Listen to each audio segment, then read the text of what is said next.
أما بعد فأعوذ بالله من الشيطان الرجيم. بسم الله الرحمن الرحيم. يا أيها الذين آمنوا قوا أنفسكم وأهليكم نارا. صدق الله العظيم. اللهم صل على سيدنا محمد وعلى آل سيدنا محمد وبارك وسلم. اللهم صل على سيدنا محمد النبي الأمي وعلى آله وأصحابه وسلم. میرے معزز مسلمان بزرگوں، عزیز بھائیوں اور امت مسلمہ کے مقدس ماں اور بہنوں، اللہ کا دین، اس کا اصل موضوع اللہ کے دین کا ہمیشہ کی زندگی ہے اور ہمیشہ کی راحت ہے، بلکہ ہمیشہ کی راحت نہیں، ہمیشہ کی عیش و عشرت ہے اور ہمیشہ کی زندگی کی کامیابی ہے۔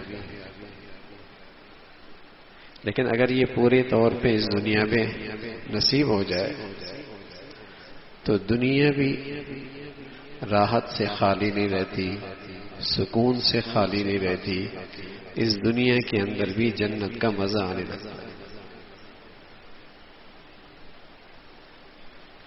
لیکن ہمارے ہاں جیسے ڈاکٹر کان کا بھی ہوتا ہے، دانتوں کا بھی ہوتا ہے، پیٹ کا بھی ہوتا ہے، سب کو لوگ ڈاکٹر کہتے ہیں۔ اسی طرح کوئی بھی کسی عمل کا اہتمام کرتا ہے، کسی حکم کا پورا کرتا ہے تو لوگ اسے دیندار کہتے ہیں۔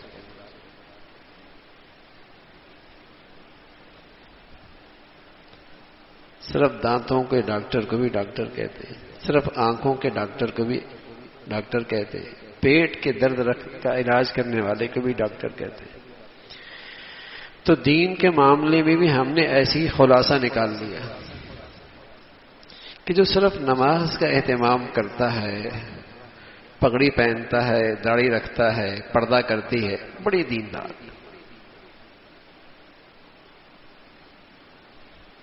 بڑی دیندار، اور امید رکھتے ہیں کہ پھر دینداری کا پھل ملے۔ وہ کیسے ملے گا؟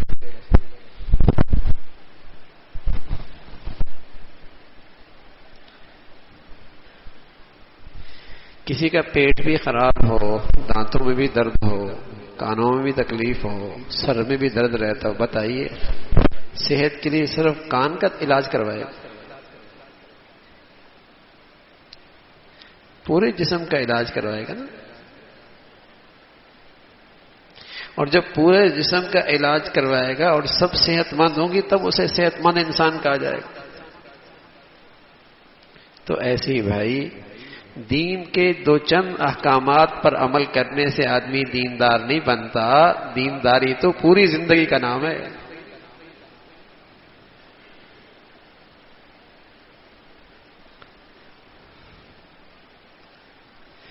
کہ اس کے معاملات کیسے ہیں، مخلوق کے ساتھ اس کا سلوک کیسا ہے، اللہ کے بندوں کے حقوق کتنے ادا کرتا ہے، اخلاق کیسے ہیں، عبادات کا اہتمام کتنا ہے۔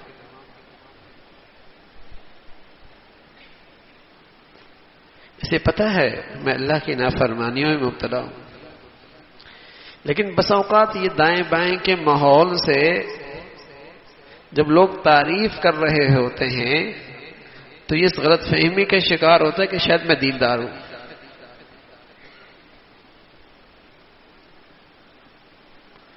اللہ کے نبی صلی اللہ علیہ وسلم نے خاتون کا تذکرہ آیا، بڑی بظاہر نیک، مخلوق کے ساتھ اس کا سلوک اچھا نہیں تھا، فرمایا جہنمی ہے، جہنمی ہے۔ دوسری خاتون کا تذکرہ آیا، مخلوق کے ساتھ اس کا سلوک بڑا اچھا تھا،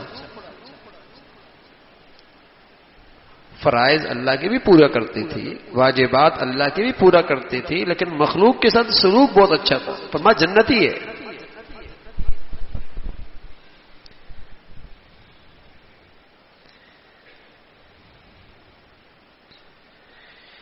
تو دین کے ثمرات مل جائیں وہ تبھی آئے گا،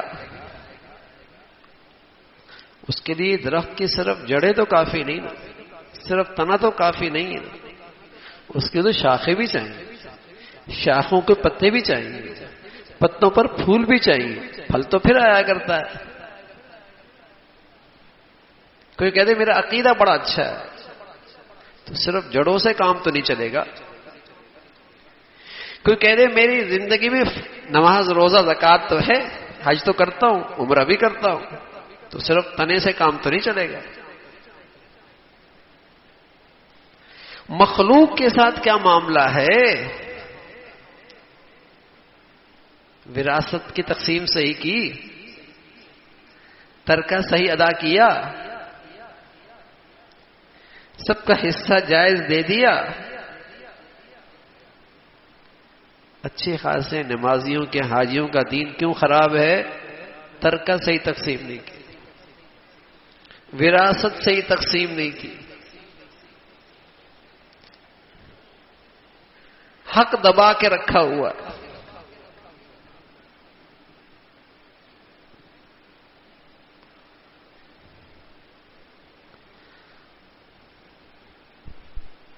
دینداری تو نہیں، دینداری تو پوری زندگی کا نام ہے، پوری زندگی۔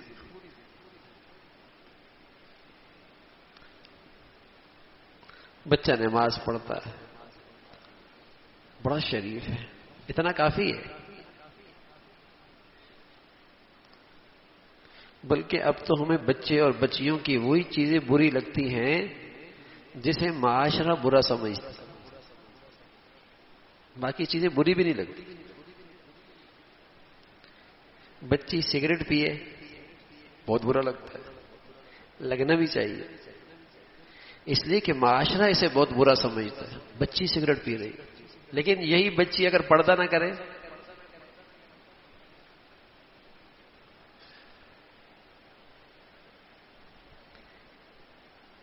یہی بچہ اگر نماز نہ پڑھے، تو اس برائی کو معاشرے نے قبول کر لیا، اچھے خاصے دیندار نے بھی قبول کر لیا، اسے بھی برا نہیں لگتا۔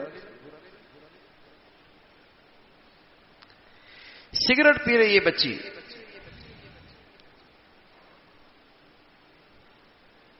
شریف گھرانہ تو برداشت نہیں کرتا، کرنا بھی نہیں چاہیے، لیکن کیا خیال ہے شریف آدمی بے نمازی کو قبول کر لیتا ہے؟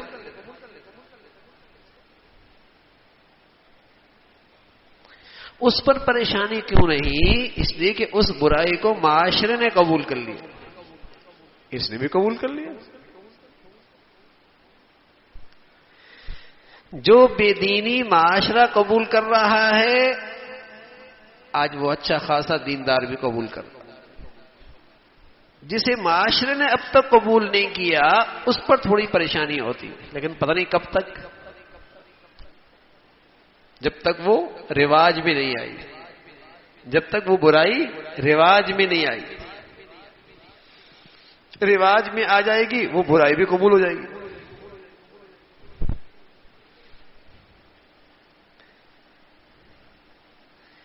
جب دین کے احکامات کے ساتھ یہ برائیاں بھی رہیں گی تو پھر تو دین کے ثمرات نہیں ملیں گے، پھر تو دین کی برکتیں نہیں آئیں گی۔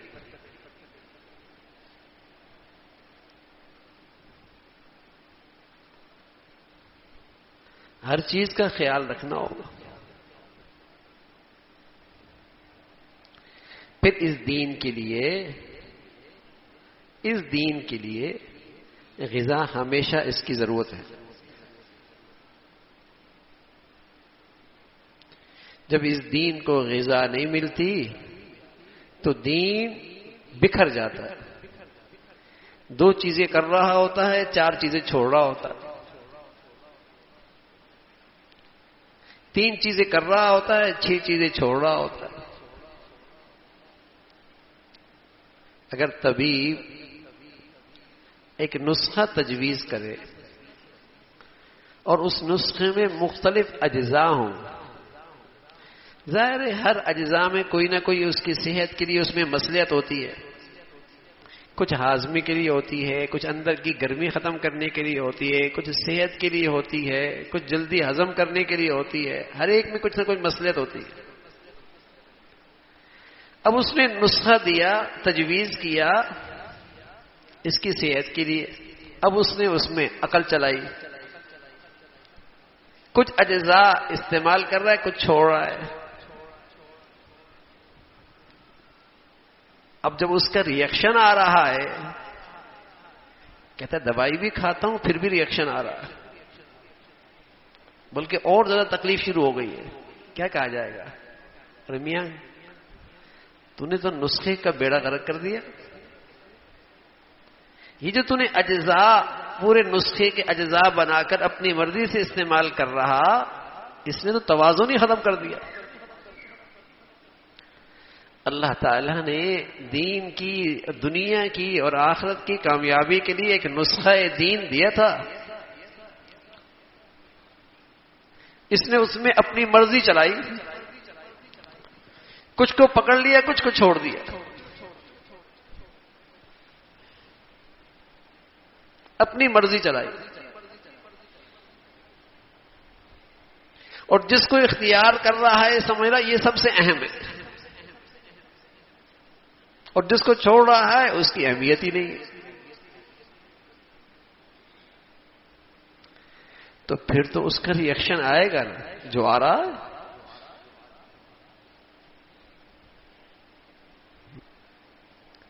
تو پورا نسخہ تجویز کیا گیا، اس کے اجزاء تقسیم نہ کرے، پورا اپنائے، تب اس کے ثمرات ملیں گے۔ تو اس دین کی توانائی کے لیے غذا ہے، غذا ہے، اور وہ ہے صحبت، وہ ہے صحبت۔ کن کے ساتھ اٹھتا بیٹھتا ہے آدمی؟ کم از کم 5 سے 8 گھنٹے، بعض اوقات اس سے بھی زیادہ وقت آدمی اپنے گھر میں گزارتا ہے، اور اس میں ہر آدمی کو اختیار بھی ہوتا ہے، وہ اس کی اپنی درسگاہ ہے، اپنی چار دیواری ہے، اپنا اختیار ہے، اور وہاں بچوں کو بھی صحبت ملتی ہے، بڑوں کو بھی ملتی ہے۔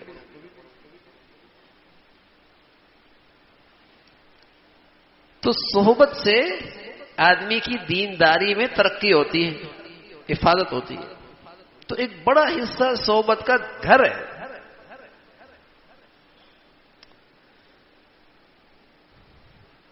بچہ جب ماں کی زبان سیکھتا ہے تو کہیں ٹیوشن تو نہیں گیا، کہیں اسکول تو نہیں گیا، اور اسے زبان آ گئی۔ صرف زبان نہیں آتی، اس صحبت سے اور اس درسگاہ سے اور بھی بہت کچھ سیکھتا ہے۔ اگر اس صحبت اور اس درسگاہ میں اچھائیاں ہوں گی تو اچھائیاں سیکھے گا، برائی ہوگی تو برائیاں سیکھے گا۔ 8-9 گھنٹے ہوتا ہے، بس اوقات 15 گھنٹے ہوتا ہے، کیا سیکھ رہا ہے؟ صرف زبان نہیں سیکھی،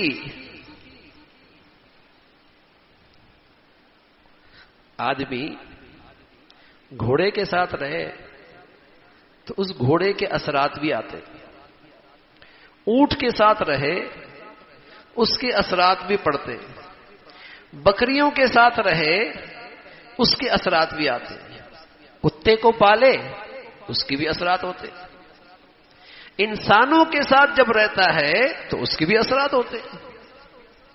اب یہ بچے، یہ گھر والے آپس میں رہتے ہیں، اور یہ وہ سارا وہ ماحول ہے جہاں ان کو اختیار بھی ہے، تو بتائیے ایک دوسرے کی زندگی کے اثرات نہیں پڑیں گے؟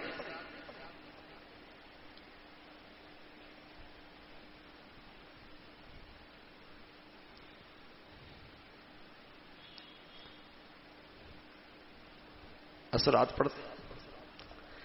بچے ماؤں کی چھاتی سے صرف دودھ نہیں پیتے،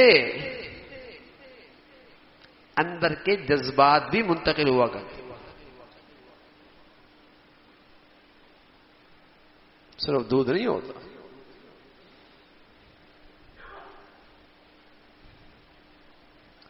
ساتھ رہتے ہیں اس کے اثرات پڑتے ہیں.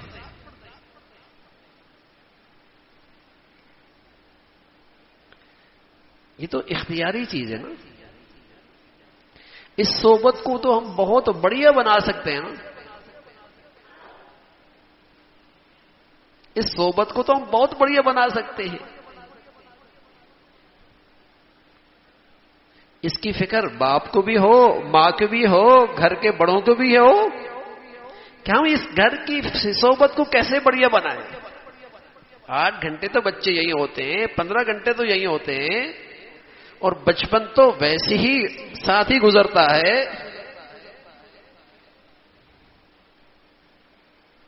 اس لیے رسول اللہ صلی اللہ علیہ وسلم فرمایا کرتے تھے الدنیا متاع وخیر المتاع المرأة الصالحہ. نیک عورت بڑی دولت ہے. نیک عورت بڑی اور دولت ہے. اس لیے کہ نیک عورت سے گھر بنتا ہے, اس سے خاندان بنتا ہے. نیک عورت سے قوم بنتی ہے. مائیں نیک ہوتی ہیں, قومیں اچھی ہوتی ہیں. مرد سے تو فرد بنتا ہے, عورت سے تو معاشرہ بنتا ہے.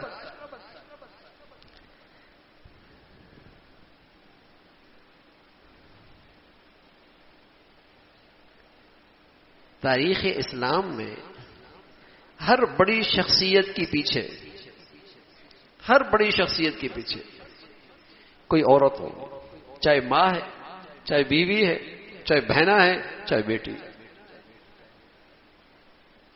پردے کے پیچھے, اس شخصیت کے پیچھے کسی عورت کا مضبوط کردار ہے. کسی کی دعائیں ہیں, کسی کا صبر ہے, کسی کا یقین ہے, کسی کا اللہ پہ اعتماد ہے, کسی کے عبادت کا ذوق شوق ہے, کسی کا آخرت کی فکر ہے. وہ نظر آتا ہے. ہر بڑی شخصیت کے پیچھے کوئی عورت ہے. پہلے مائیں اولادوں کو پالا کرتی تھی آخرت کے لیے. اب مسلمان اپنے بچوں کو پالتے ہیں دنیا کے لیے. تبھی تو ہر وقت ناراض رہتے ہیں, شکایت رہتی ہے. اور اولاد کو ماں باپ سے شکایت رہتی ہے.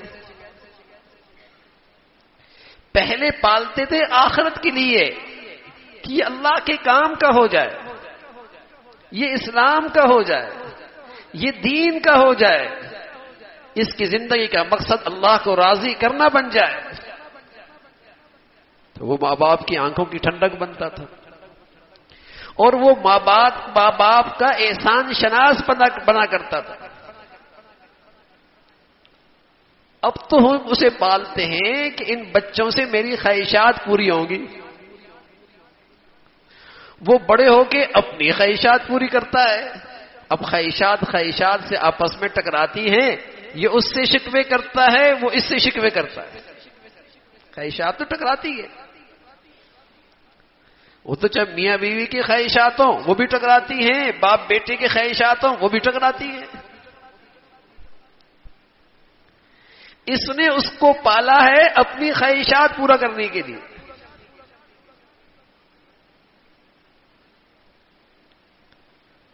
اور وہ پلا ہے خواہشات کے لیے. ذرا پالا ہی اس لیے, راستہ ہی وہ دیا ہے. تو خواہشات تو آپس میں ٹکرایا کرتی ہیں. پھر کیوں ناراضگی ہے؟ پھر اولاد تو اس سے تو پھر شکایت ہوگی نا, اور پھر اولاد کو بھی ماں باپ سے شکایت ہوگی. پہلے گھروں کا ماحول ہوتا تھا, ماں باپ کی سوچ ہوتی تھی اولاد اللہ کے لیے, اللہ کی دین کے لیے, اللہ تعالیٰ کو راضی کرنے کے لیے. اس جذبے سے گھر کا ماحول بنتا تھا. یہی ماں باپ کی دعائیں ہوتی تھی, اسی کے مطابق گھر کا ماحول ہوتا تھا. اسی کے لحاظ سے ان بچوں کی تعلیم و تربیت کے فیصلے ہوتے تھے. اب اولادوں کو پالتے دنیا کے لیے, دنیا کے لیے تو ہندو بھی پالتا ہے، سکھ بھی پالتا ہے، عیسائی بھی پالتا ہے، کافر بھی پالتا ہے، یہ کون سی بڑی بات ہے؟ مسلمان کی تو خوبی یہی تھی کہ وہ اپنی اولاد کو کھربوں سال کے لیے پالا کرتا تھا، کہ کھربوں سال کی زندگی ہے اس لیے میں اس کو پالتا ہوں، اس لیے میں اسے کھلاتا ہوں، اس لیے میں اس پہ خرچ کرتا ہوں، اس لیے میں اس کو وقت دیتا ہوں۔ کھربوں سال کا میرا سرمایہ ہے۔ گھر کا ماحول بھی اسی کے مطابق ہوتا تھا۔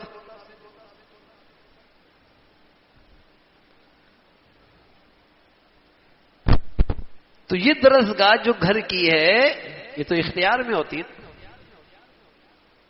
اور وہ صحبت ہے گھر کے ہر فرد کے لیے اور اولاد کے لیے صحبت ہے۔ وہ کیسی ہے؟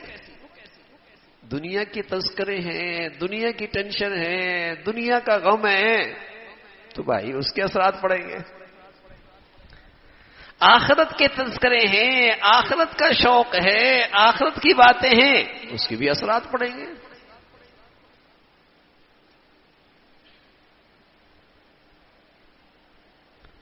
عورت کا کردار گھر کے بنانے میں، معاشرے کے بنانے میں اسلام میں بہت بڑھیا ہے، بہت بڑی۔ اس لیے اسلام نے عورت کو بڑی عزت بخشی ہے۔ اس کے ہاتھ میں نسل کی تربیت ہے۔ اس کو عبادت کا ذوق شوق تھا، اس میں صبر شکر تھا، اس کا اللہ کی ذات پہ اعتماد یقین تھا۔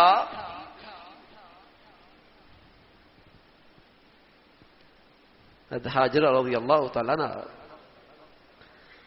ابراہیم علیہ الصلوۃ والسلام فی واد غیر ذی زرع عند بیتک المحرم، ہاجرہ کو اس وادی میں چھوڑ کے آنے لگے۔ معصوم سے بچے ہیں حضرت اسماعیل، چھوٹی سی تھیلی کے اندر کچھ کھجوریں ہیں، مشکیزے میں کچھ پانی ہے، وہاں چھوڑ کے جانے لگے۔ جنگل بیابان، زندگی کا کوئی رمق نہیں، زندگی کوئی سامان نہیں، انسان دور دور سے کوئی نہیں۔ کھجورے کب تک، پانی کب تک، ختم ہو جائے گا۔ آدمی اپنی تکلیف برداشت کر لیتا ہے، بچوں کی تکلیف تو نہیں دیکھی جاتی۔ خود مشقت اٹھا لیتا ہے معصوم بچہ، اس کا درد تو نہیں برداشت ہوتا۔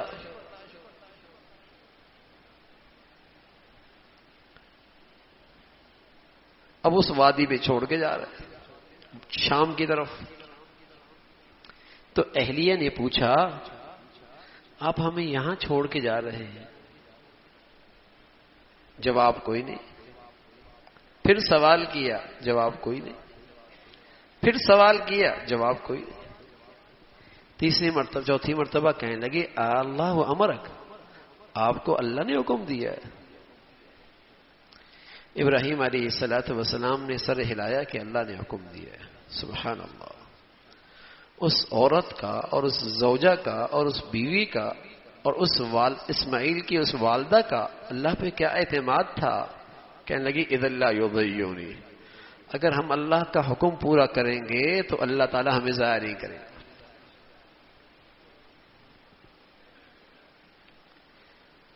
اگر ہم اللہ کا حکم پورا کریں گے تو اللہ تعالی ہمیں ضائع نہیں کریں گے۔ بتائیے نا، اگر گھر کی ملکہ کا ذہن یہ بن جائے کہ اگر ہم اللہ کا حکم پورا کریں گے تو اللہ ہمیں نہیں ضائع کرے گا، تو شوہر کے لیے حلال کمانا کتنا آسان ہو جائے گا، شوہر کے لیے رسم و رواج سے پرہیز کتنی آسان ہو جائے گی، شوہر کے لیے حرام آمدنی سے بچنا کتنا آسان ہو جائے گا کہ ہم روکا سوکھا کھا لیں گے، پھٹا پرانا پہن لیں گے، رسم و رواج سے دستبردار ہو جائیں گے، لیکن میں اپنے گھر میں حرام تو برداشت نہیں کر سکتی۔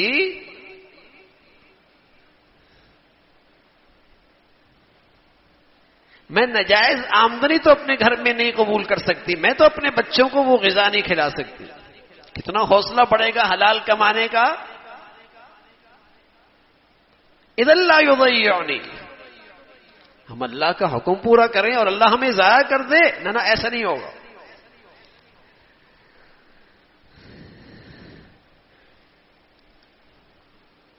اللہ کی فرما برداری سے تو ہم نہیں ضائع ہوں گے۔ کیا یقین ہے اس ماں کا اور کیا یقین ہے اس بیوی کا؟ اللہ ہمیں ضائع نہیں کرے گا۔ ہم نے تو اللہ کا حکم پورا کرنا ہے، پھر ہم نہیں ضائع ہوں گے۔ تو گھر کی زندگی تو ایسی ہو بھائی،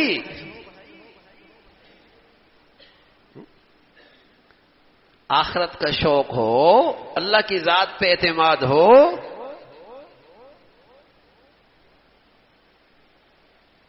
جانتے ہو کہ اللہ ہے، بہت قیمتی ہیرا ہو نا، بہت قیمتی ہیرا، دکان کی جان ہو، دکان والے کی بھی اس ہیرے میں جان ہو، لیکن کوئی آدمی آئے جس کو یہ جانتا بھی ہے اور اس کی دیانت اور سچائی پر بھی اعتماد ہے، وہ ہیرا لے کے جا رہا ہے، پیسے نہیں دے رہا، کہہ رہا ہے کل دے دوں گا، پرسوں دے دوں گا، لیکن ہے سچا دیانتدار، صاحب حیثیت بھی ہے، دے بھی سکتا ہے، ہیرا لے گیا، پوری دکان کی بھی جان ہے اور اس کی بھی جان اسی میں، لیکن بتائیے افسوس ہوگا، اسے مایوس ہوگا، پریشان ہوگا، کیوں؟ ایسا آدمی ہیرا لے کر گیا ہے جس کے بارے میں اعتماد ہے کہ ہیرے سے زیادہ قیمتی چیز دے گا، ڈالر دے گا، بلکہ دل میں خواہش ہوگی ایک اور بھی لے جاتا، ایک اور بھی لے جاتا، لیکن وہی ہیرا ایسا شخص لے گیا جس کو یہ جانتا نہیں ہے اور جس میں اس کی جان ہے، اور وہ لے گیا، جانتا نہیں ہے۔ اب بتائیے اسے کیا حال ہوگا؟ جان نکلے گی نہیں نکلے گی؟ جان نکلے گی یا نہیں نکلے گی؟ نیند اڑے گی یا نہیں اڑے گی؟ بھوک جائے گی یا نہیں جائے گی؟ سکون روٹ جائے گا، نیند اڑ جائے گی، یوں لگے گا جان نکلتی ہے۔ ہاں میرے عزیزو، اللہ کو جان لیں گے؟ گھر کی اولاد، گھر کے والے اللہ کو پہچانیں گے؟ نقصان تو گھروں میں ہوتا ہی، کبھی صحت چلی جاتی ہے، کبھی کوئی اور نعمت چلی جاتی ہے، دنیا تو نام ہی تکلیف اور راحت کا ہے، صحت اور بیماری کا ہے، دنیا تو نام ہی اس کا ہے۔ لیکن جب کوئی قیمتی چیز چلی بھی گئی اور یہ پتا ہے کہ لے کے جانے والے کون ہیں؟ اللہ، اور وہ تو اس سے زیادہ قیمتی چیز دیں گے، بتائیے کیا حال ہوگا؟ گھر میں سکون ہوگا، اطمینان ہوگا۔ لیکن اگر گھر سے کوئی چیز چلی گئی، زندگی سے کوئی چیز چلی گئی اور ایسی ذات لے گئی جس کو ہم جانتے نہیں ہیں، پھر تو حواس باختہ ہوگا نا، پھر تو حواس باختہ ہوگا، پھر تو ضرور حواس باختہ ہوگا۔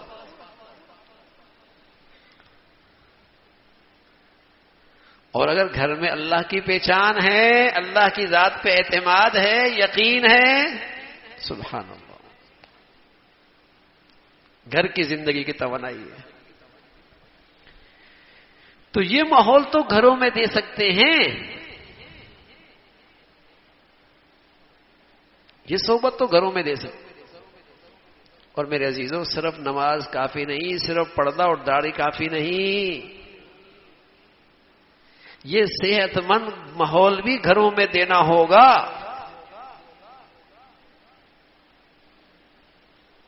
آخرت کا شوق، عبادت کا ذوق شوق، اللہ تعالی کی پہچان اور بھروسہ، تب شکر آئے گا، تب صبر آئے گا.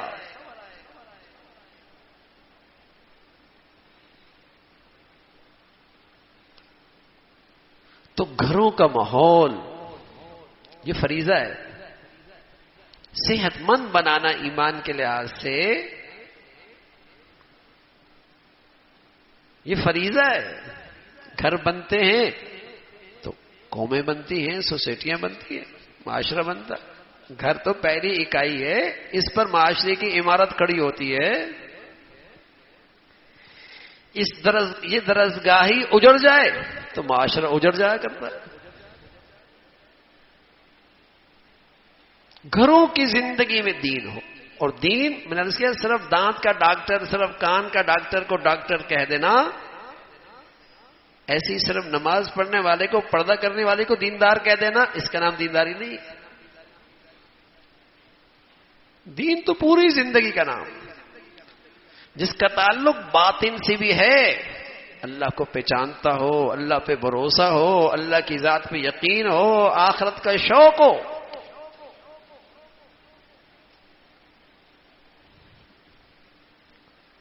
آخرت کا ذوق شوق ہو، زندگی وہ ہے.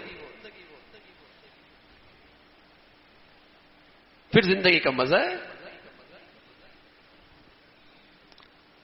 حضرات صحابہ رضوان اللہ اجمعین بازاروں میں جایا کرتے تھے، زراعت بھی کیا کرتے تھے، مزدوری اور محنت بھی کیا کرتے تھے، لیکن ان کے پیش نظر آخرت ہوتی تھی. تو ان کی یہ ساری دنیا بھی دین ہو جایا کرتی. وہ دنیا کو آخرت کے لیے کیش کیا کرتے تھے. چونکہ ہم دنیا کے لیے زندگی گزارتے ہیں تو ہم اپنے دین کو دنیا کے لیے کیش کر رہے ہوتے ہیں. ہمارا دین بھی دنیا ہو جاتا. ان کی دنیا بھی آخرت ہو جایا کرتی تھی. وہ آخرت کے لیے جیتے تھے، آخرت کا ذوق شوق تھا، آخرت ان کی زندگی کا مقصد تھا.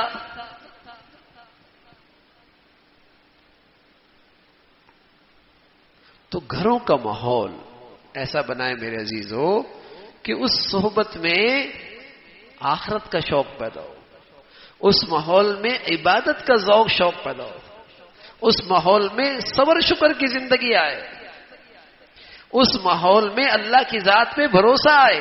یہ تو اختیار میں،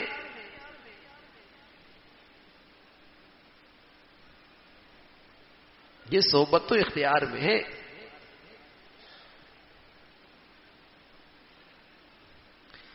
حضرت مولانا زکریا رحمۃ اللہ علیہ، یہ 80 کی دہائی کی بات، 1980 کی دہائی کی بات. کوئی پرانے بزرگ نہیں کہ تابعی ہوں، تبع تابعین ہوں. تو فرمایا کرتا ہے میری دادی مجھے بتایا کرتی تھی، میری دادی، ان کے والد کی والدہ، دادی ان کی ہوئی. فرمایا دادی بتایا کرتے تھی کہ جب تمہارے ابا پیدا ہوئے تھے تو انہیں قرآن کی اتنی آیات یاد تھیں جس کی مقدار 1 پاؤ بنتی.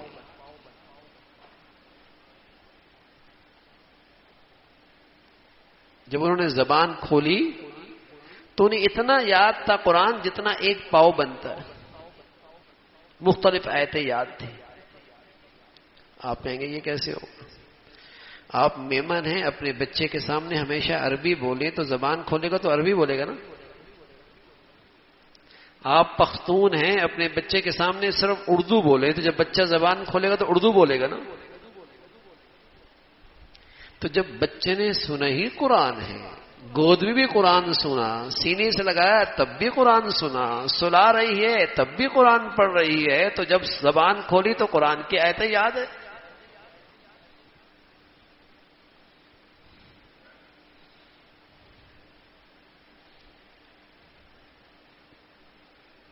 ایسے بھی گھر کا ماحول تھا اور بچوں کو ایسا بھی گھر کا ماحول ملتا تھا. اب تو کوئی گھر اور کسی گھر کے کوئی کمرہ موسیقی سے خالی نہیں ہے. اب جب بچہ ذرا سے ٹانگوں کے پھڑا کھڑا ہوتا تو سب سے پہلے ناچنا شروع کر دیتا اور گنگنانا شروع کر دیتا. سنا ہی اس نے وہی ہے، دیکھا ہی وہی ہے.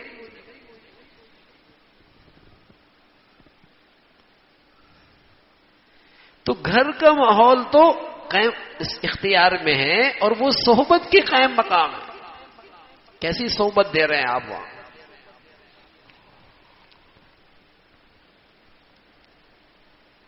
وہاں کیسی صحبت ہے؟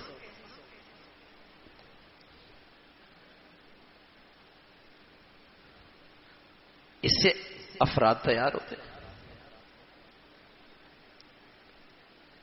کہ اتنا تو ہو میرا گھر کا ماحول کہ وہاں اللہ کی نافرمانی کرنا مشکل ہو جائے. اللہ کا حکم نہیں ٹوٹے گا.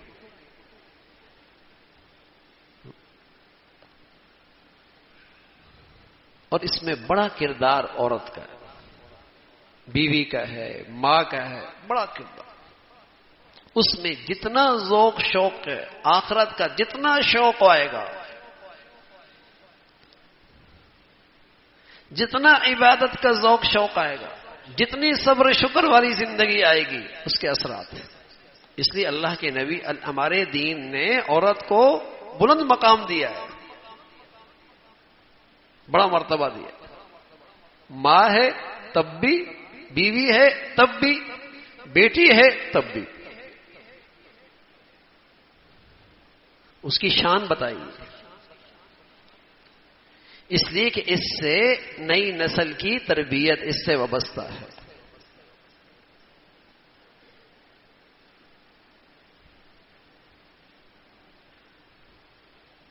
خود کتنی نیک ہے، اور پھر اسے اولاد کی تربیت کی کتنی فکر ہے، اس کے اثرات پڑتے. گھروں کا ماحول ہوتا تھا مسلمانوں کے ہاں، گھر کی خواتین ان میں تلاوت کا مسابقہ ہوتا تھا کہ کس نے کتنی تلاوت کی.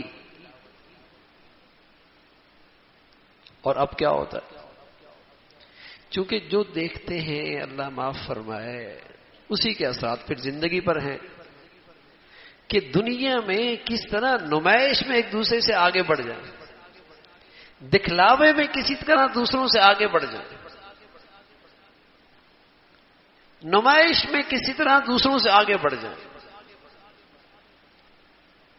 اور اسی میں زندگی کا قیمتی سرمایہ ضائع ہو رہا ہے. وقت بھی ضائع ہوتا ہے، صلاحیتیں بھی ضائع ہوتی ہیں، پیسہ بھی ضائع ہوتا ہے.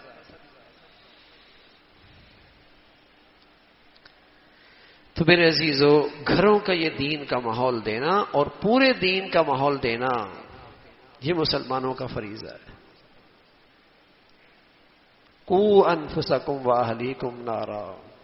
کبھی ایسا نہیں ہوا کہ بچے آگ کی طرف جا رہے ہیں اور باپ پلنگ پہ بیٹھے ہوئی ہے، ماں دسترخوان پہ بیٹھی ہوئی ہو. تاریخ اسلام میں، تاریخ انسانیت میں کبھی ایسا دور نہیں آیا. لیکن قرآن جو یہ کہہ رہا ہے کہ اپنے بچوں کو آگ سے بچا لو، گھر والوں کو آگ سے بچا لو، یہ کون سی آگ ہے پھر؟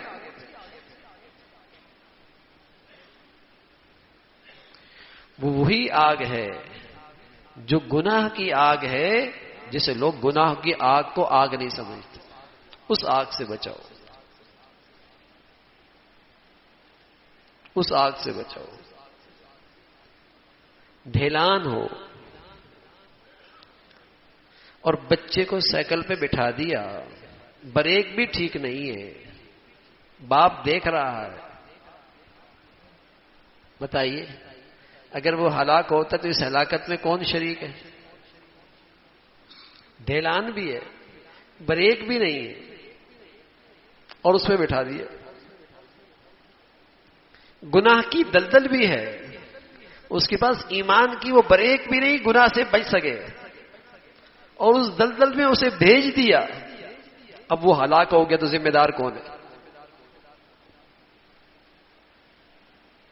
یا تو ایمان دے دو نا، ایمان کی بریک دے دو کہ برے سے برے ماحول کے اندر بھی اپنی ایمان، اپنی عزت، اپنی شرم و حیا کی حفاظت کرے گا. یا تو ایسا ایمان دے دو. پھر وہ ایمان بھی نہیں، بریک بھی نہیں، اور پھر اس برے ماحول میں دھکیل بھی دیا. اب کہتا ہے یہ صاف ستھرا رہے، نیک اور پارسا رہے، کیسے رہے گا؟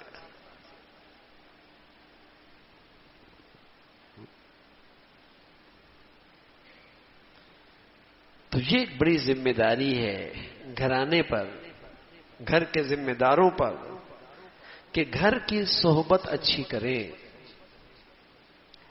آپ علیہ الصلوۃ والسلام سے پوچھا گیا، عقبہ ابن عامر رضی اللہ تعالیٰ عنہ سے روایت ہے، پوچھے گا یا رسول اللہ فتنے کا دور ہو، صحیح غلط، اچھے برے، سنت بدعت، اس کی تمیز ہی مٹ گئی ہو، فتنے کا دور ہو، ظلمت اور اندھیرا ہو، بچنے کی صورت کیا ہے؟ تو آپ علیہ الصلوۃ والسلام نے فرمایا املک لسانک، اپنی زبان کو قابو میں رکھو، اپنی زبان کی حفاظت کرو۔ دوسری بات وابکی علی خطیئتی، اپنی خطاؤں پر روتے رہا کرو، اپنی خطاؤں کو سامنے رکھ کے اللہ تعالی کے سامنے گڑ گڑایا کرو۔ تیسری بات فرمائی ولیسع بیتک، تیرے لیے تیرا گھر کافی ہو، گھر تو ایسا ہو کہ وہاں تو ایمان محفوظ ہو، وہاں تو دینداری محفوظ ہو، وہاں تو عبادت کا ذوق شوق کا ماحول ہو، وہاں تو آخرت کی سوچ پروان چڑھے۔ ولیسع بیتک، بلا ضرورت باہر نہ نکلے، گھر کافی ہو۔ تو گھر کی زندگی تو بھائی اختیار میں، بازار اختیار میں نہیں، گلیاں اختیار میں نہیں، تعلیمی ادارے اختیار میں نہیں، گھر کی زندگی تو اختیار میں ہے۔ اس کو ہم کتنا ایمان والا بنا سکتے ہیں؟ سویرے سویرے اٹھے اور ہر بچہ اور بچی سب سے پہلے قرآن کی تلاوت کر رہا ہو، سبحان اللہ۔ کوئی گھر کا فرد ایسا نہ ہو جس نے سویرے سویرے یہ روحانی ناشتہ نہ کیا ہو۔ کتنا خوبصورت ماحول ہوگا، کوئی مشکل کام ہے کیا؟ ناشتہ بھی تو سب کر لیتے ہیں، تو روحانی ناشتہ کرنے میں کون سی دقت ہے؟ تھوڑا سا اہتمام چاہیے کہ ہمارے گھر میں روزانہ سب سے پہلے سویرے تلاوت ہوگی، اور سب کریں گے، بیٹی بھی کرے گی، ماں بھی کرے گی، دادی بھی کرے گی، سب تلاوت کریں۔ ہم نہیں کر رہے پورا سپارہ پڑھ لیں، پاؤ پڑھ لیں بھائی، لیکن کچھ نہ کچھ سویرے سویرے میرے گھر میں انوارات تو ہوں، روح کو ایک اچھی غذا تو ملے، میرے دن کا آغاز میرے گھر میں اس کا ابتدا تو اچھی طریقے سے ہو۔ اور اگر سویرے ہو ایسے کہ سب بے نمازی اکٹھے ہوئے، کتنی نحوست ہوگی اس گھر میں، کتنی اللہ کی طرف سے لعنت ہوگی اس گھر میں کہ دن کے آغاز ہی میں اللہ کا اتنا بڑا حکم توڑ دیا۔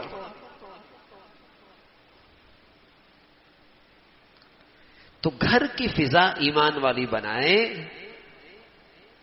اور وہاں ایسی باتیں، ایسے تذکرے جس سے آخرت کا شوق بڑھے، اور زندگی شکر، اللہ دے دے اللہ کا شکر، اور کچھ لے لے اللہ کا صبر، اللہ پہ راضی۔ دنیا ہے بھی کتنے دن کی، کچھ نہ بھی ملا تب بھی اللہ کی بڑی مہربانی، اللہ کا بڑا شکر ہے۔ میرے عزیزو، اگر یہ گھر کی فضا نہ بنائی تو زندگی پھر کل اولاد کے لیے مشکل ہو جائے گی۔ ہاں، پھر صبر کرنا، شکر کرنا بڑا مشکل ہو جائے گا۔ یہ گھر کی زندگی کے اندر پیدا کرنا ہے صبر، شکر،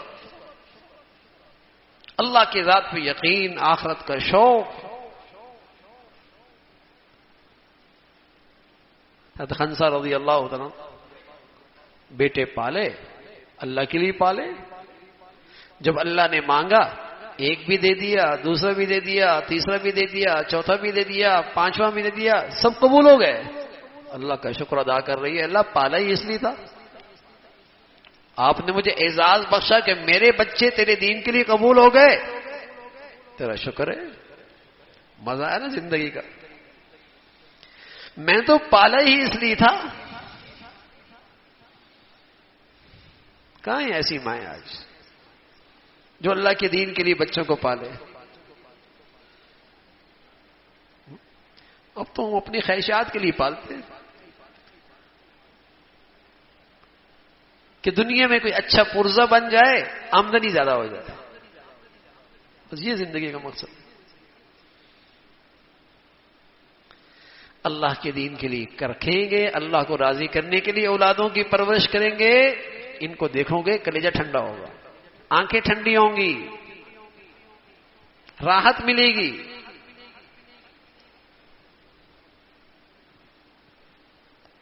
راحت ملے گی. تو گھر کا ماحول دین کے لحاظ سے بڑھیے بنائیں، اور خاص طور پہ خواتین اسلام، امت کی مائیں بہن بیٹیاں، انہیں اپنے گھر کا ماحول ایمان والا بنانا، ایمان والا بنانا، نیکیوں والا بنانا. وہاں مسابقہ ہو، شوق ہو عبادات کا، آخرت کے لیے زندگی ہو. عقل بندی یہی ہے، دور اندیشی یہی ہے کہ ہمارے گھروں میں آخرت کے تذکرے ہوں، آخرت کی خاطر جینے کا جذبہ ہو. بڑی بیماری ہے دنیا کی حد سے زیادہ محبت. روگ ہے روگ، دنیا کی حد سے زیادہ محبت. حب الدنیا رأس کل خطیہ. حد سے زیادہ دنیا کی محبت بہت بڑی بیماری ہے، بہت بڑی بیماری.